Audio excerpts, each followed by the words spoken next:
नमस्कार मित्रांनो, आज आपण पाहणार आहे जर आपल्या फार्मवरून बाहेरून आपण शेळ्या किंवा मेंढ्या आणल्या तर त्यांची आपण विशेष काळजी काय घेतली पाहिजे.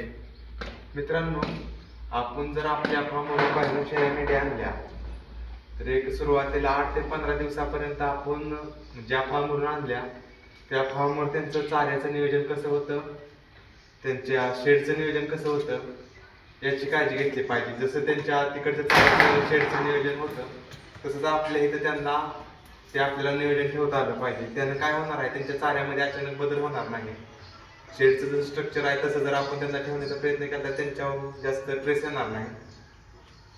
त्याचबरोबर आणल्या आपण त्यांना अँटीबायोटिक आणि पेन किलर टोचून घेतलं पाहिजे. त्याचबरोबर जर आपल्या ओळखीचा फार्म असेल तर आपण जर वॅक्सिनेशन जर करून आणलं तिथनं तर आजाराचं प्रमाण आपल्या इथं आल्यावर कमी राहील. तिथं आल्यानंतर आपल्या फार्मवर आल्यानंतर आपण अँटीबायोटिक आणि पेन किलर दिल्यानंतर आपण त्यांना टॉनिक चालू ठेवलं पाहिजे एक 8 ते 15 दिवस. कारण जो ट्रेस येणार आहे त्यांचा वाहतुकीचा, त्या ट्रेस कमी करण्यास मदत होणार आहे अँटीबायोटिकनं, पेन किलरनं आणि टॉनिकनं. त्याचबरोबर त्यांचं एक पहिले 4 ते 8 दिवस आपण त्यांचं रोज टेम्परेचर घेतलं पाहिजे 2 टाइम. त्याच्यावर कळेल की ते आजारी पडल्यात का नाहीत.